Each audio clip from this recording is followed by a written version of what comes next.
anime. We love it, we learn from it, yeah, and it is by far the greatest method of entertainment that the human race has come up with. Now, with that in mind, I do have one serious problem with it. With anime, we all look towards the main character, because it's their story. They're the ones who are supposed to win in the end, and supposed to be the great, ones who get most of our attention. But because of that, we usually forget everyone else, which is why I made this video. This was my top 10 side characters in anime who are better than the protagonists. Let's kick off this list with number 10. Yeah, I'm going to be referring to Netflix's Bakke for this one, but in Bakke the Grappler. Yeah, there are so many people who could make this list. Ultimately, I don't think Bakke would even deserve to be on a top 10 anime protagonist list if and heck, not even a top 10 characters in Bakke. He's strong, yes, but he's kind of a boring character. Ultimately, I say, that, while most people in Bakke could be on this list, I say that number 1 deserves to go to Goki Shibukawa. Now, Shibukawa is the master of Shibukawa-style Jiu-Jitsu. I say he deserves to be on this list because he's funny, he's strong, his feats alone are quite impressive. He got revenge on Yanagi that one time, and that was funny. And, when they hyped up Doyle to be such a cool guy, and then he challenged Shibukawa, they shook hands, and then he just, Oliver tried crushing Shibukawa's hand, and then Shibukawa just, pushed him to the ground and almost shattered his arm. That was hilarious. So, I just say, he deserves number 10. Now, number 9. In Kenichi the Mightiest Disciple, there are multiple people who could make this list. Ultimately, just boils down to personal preference for most of these, and this is no different. Ultimately, though, I went with the wild card in this one, who, ultimately is not like any of the other characters, for multiple reasons. I went with Toru Iijima. Iijima is a genius, who runs his own gang called the Shinpaku Alliance, which Kenichi is actually a general in, along with Ukita and Takeda. With that in mind, ultimately, Iijima is not just a genius, but he is fast enough to outrun Kenichi, and is a master of escaping. Plus, he has memorized the location of, the entire layout of the city sewers. Has set traps all around the city, and ultimately can weasel his way out of the situation in any case. Also, somehow he's a mix of an alien and a demon. Alien, because he is an alien, essentially a Vulcan. And also, somehow a demon, because he can't go to churches. Seriously, when they went to a church so that they could face Loki and Hermit, Ukita had to carry him. But, I say, Iijima deserves number 9. Now, number 8.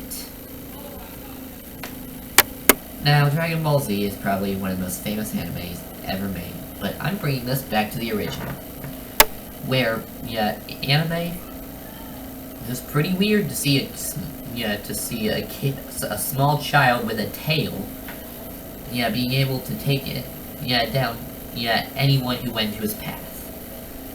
But of course, there were always, 2 people at the start of Dragon Ball who were able to beat Goku. With those people being Master Roshi, and number 8 on our list, Yamcha. Before Dragon Ball Z, when he became a meme lord, Yamcha was cool. Ultimately, Yamcha, well, he was awesome. Goku, in the first tournament, said he was faster than he could even see in their fight. yeah, when they fought, yeah, to each other, yeah, but when they fought in the tournament, he lost, but, just like points out, the guy he lost to beat Goku and blew up the moon on the same day. Now, Yamcha, he's cool. He even has cool names for his techniques, like the Wolf Fang Fist. Yeah. Now, of course, yeah, he's definitely not the most powerful, but he can stand up to most aliens. Yeah, and, well, all I can really say is, I mean, he just deserves this list. In the original Dragon Ball series, Yamcha was cool. That's all I can say. Now, let's move on to number 7. Now, let's bring this back, yeah, from the past and go to Dragon Ball Z.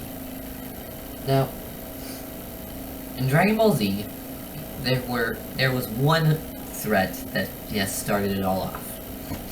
The Saiyans. We found out Goku was a Saiyan. Yeah, they had to fight his brother. And, of course, 2 more Saiyans came to Earth. With one of them being number 7 on our list. I'm talking Vegeta, the Prince of all Saiyans. A guy, who could be, who's debatably stronger than Goku. Currently is stronger than Goku, and of course, is just better. He's more human. Yeah, his pride is amazing. And there's the fact that he is technically the king of Saiyans. Ultimately, I can see this working out in multiple ways, but I do believe that Vegeta is the best character in Dragon Ball Z. Now, with that, let's move on to number 6. Now, in One Piece, there's interesting characters. People can get powers from magical fruits that make them unable to, even touch water. Yeah, there are people. Yeah, there is a woman who has stolen so much money that she can buy an island just from stealing. There's a guy who's an ace shot with a slingshot that can compete with some of the greatest real-world snipers. And, well, there's also a man, who refuses, powers that are unnatural. So he didn't eat any of those, devil fruits. And just stuck with a real-world, impossible style of fighting. I'm talking Roronoa Zoro. The man who fights with the 3-sword style. A katana in each hand, and one in his mouth. This man, is by far my favorite character my 3rd favorite character from One Piece. With the only ones coming closer being with the only ones ahead of him being Usopp and possibly Sanji. But ultimately, Zoro is strong. As far as I am into the series, very few people have actually managed to fight him and, win. He once fought an entire city just to test out his new sword and to keep his friends from getting woken up. And, ultimately, as the YouTube channel Death Battle predicted, Zoro would beat Urza Scarlet from Fairy Tail. And Urza Scarlet is awesome. Of course, she's not the best character. That's obviously Natsu, which is why technically I can't put this on the list, because Natsu is the best character from Fairy Tail. But ultimately, Zoro deserves number 6.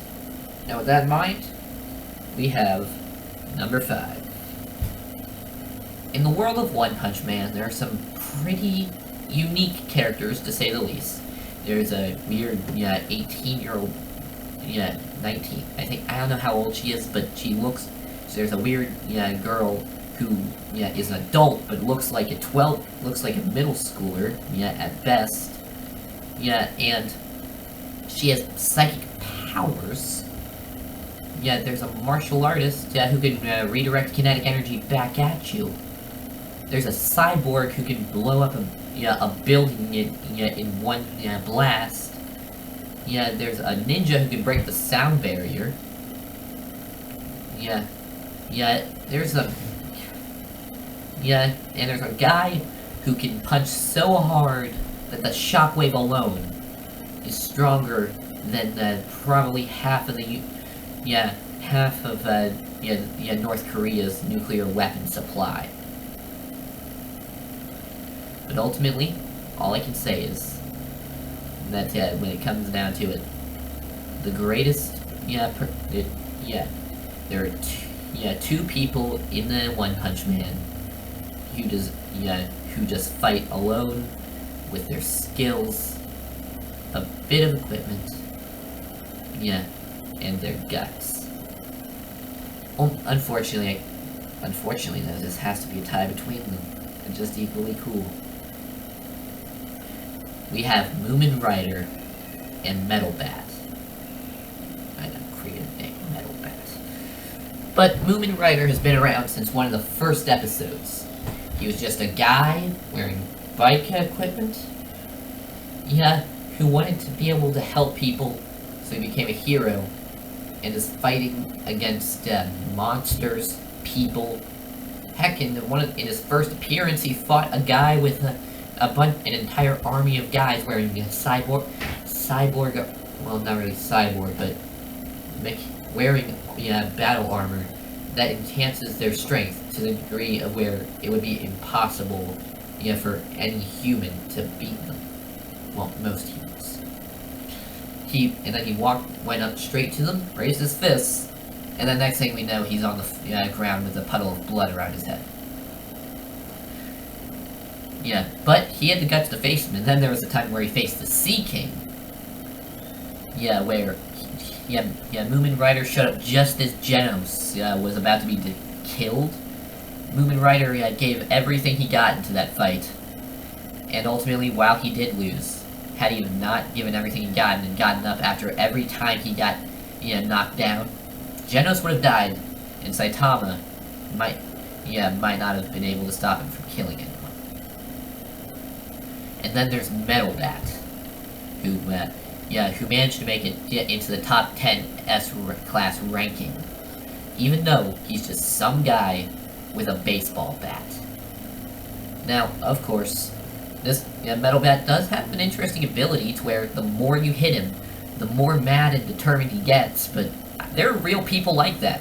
Heck, the place where I learned karate at, there's this one guy, Sensei Estes.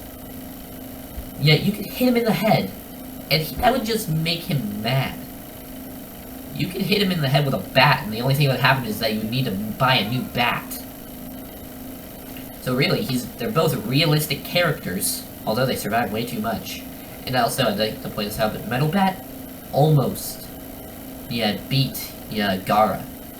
Oh, wait, is his name Gaara? The main villain from, One Punch Man Season 2. Either way, the only reason he didn't beat him was because his sister showed up and he didn't want to do anything in front of her. He's a family man. He cares about his sister. In fact, when General Boros attacked, he was only mad about missing his sister's piano recital. But ultimately, if he had taken that swing, he would be, if he swung at his hardest, dead. But if he had held back, unconscious and in prison.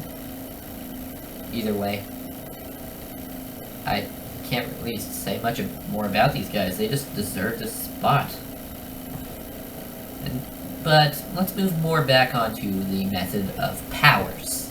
At number 4, we have My Hero Academia. It's an interesting world. I mean, 80% of the population have powers. But we're referring to the main people with powers. In Class 1A, we have a guy who can shoot a laser from his belly button, a kid with hair that's sticky and removable, a girl who's a frog, a guy who can wear electricity. Yeah. And, of course, there's Deku. Yeah, who can punch away a robot that can destroy an entire city, would be able to destroy an entire city if they tried to destroy an entire city with it. But, of course, personally, all I can say is, the person who makes this list, I'm probably gonna get a lot of hate for this, but it's Katsuki Bakugo. Yeah, my favorite character from My Hero Academia. Not only is his quirk #1 on my quirks I would want in My Hero Academia list, but he's just all around my favorite character. He's powerful, yes. He beat Deku at the end of Season 3. But ultimately, he's my favorite because even though he was born with an awesome quirk, he trains harder than anyone in Class 1A. He makes Deku's training routine look pathetic. He's more determined than anyone. He gives it everything he's got. Yeah, and ultimately, yeah, even though he has a temper, if there's anyone who should be the #1 hero, it's him. I mean, Deku, I can see him being in the top 5, but if it wasn't for them saying, explicitly saying in the first episode that he's going to become #1 hero, I wouldn't think he'd become #1 hero. But ultimately, I think Bakugo deserves this spot as well as #1 hero. Now with that in mind, let's move to #3.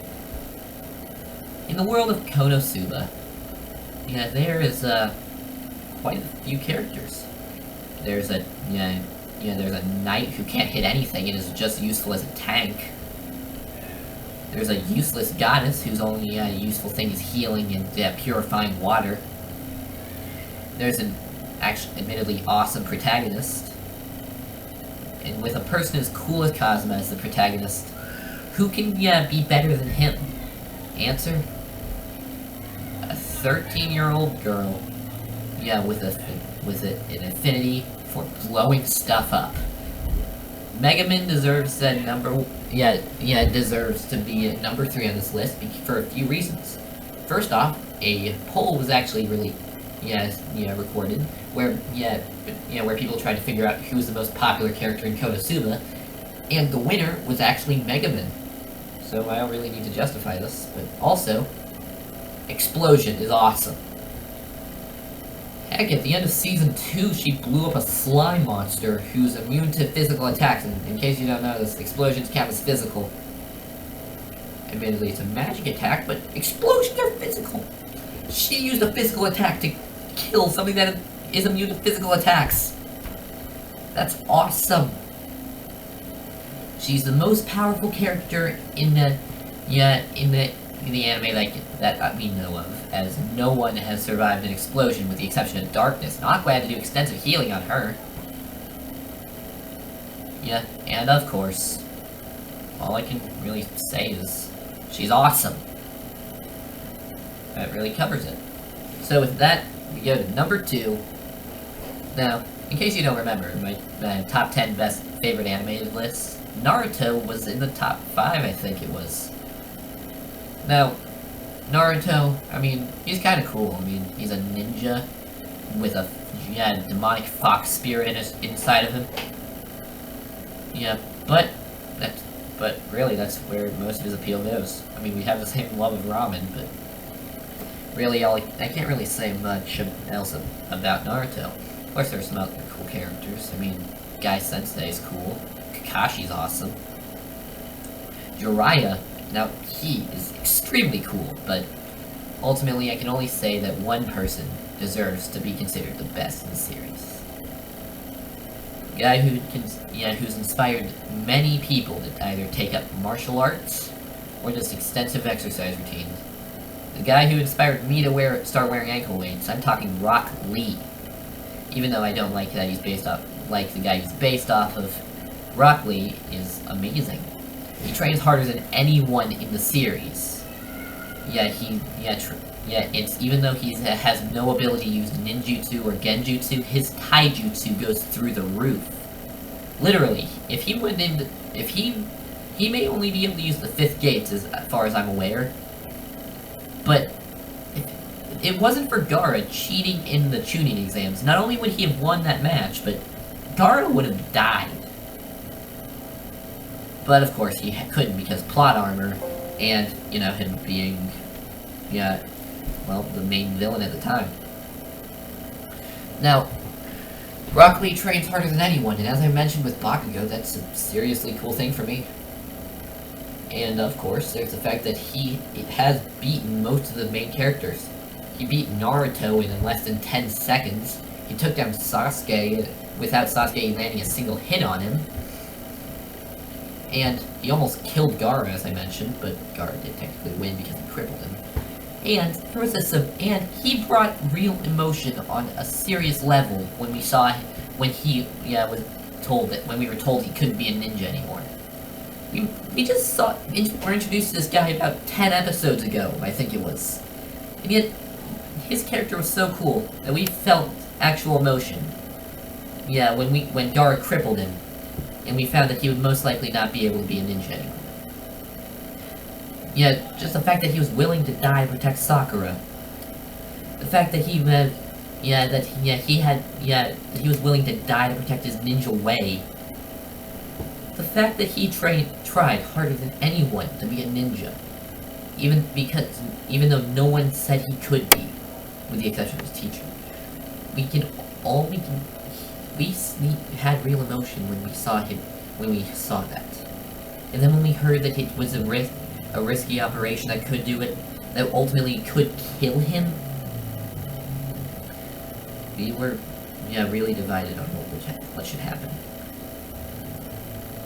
And then there was real emotion when he decided he should go for the surgery. And then when he recovered, and then when he finally got to fight again, and then when they introduced his mastery of drunken boxing, even though he lost that fight, it was amazing.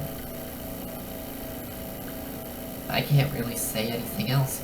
Rock Lee is an amazing character and deserves number 2 on this list, because I can only think of one character better than that. Which brings us to number 1. Now, Death Note, as I mentioned, it's my favorite anime. For the first 25 episodes. Because of one reason, and one reason only. My favorite character, and not just this anime, but in all anime. My favorite anime character. L. L is a mystery. He's a master detective who's so secretive, not even the audience understands it, anything about him, without having to do strenuous research out of the anime. We know he's been a detective for a long time and that he's never failed a case. We know that he's a genius. And we know that he's somehow able to. We don't know much about him other than he's awesome. Heck, he's a master of capoeira, apparently, due to that fight scene with Light that one time. But ultimately, I can't really think of much else to say. L is amazing. From the beginning, he had suspicion of Light. And he knew it was Light. He did everything he could to make it, to prove it was Light, but ultimately, I can't really. And then there was the fact that the only time he is shown to not just know that he's going to be alright, and that he's going to be able to, solve the case no matter what, as he was shown to be genuinely scared at points. That's that point when Ukita died, and then, while he was arguing with Aizawa, it was shown that he was clearly shaking out of fear.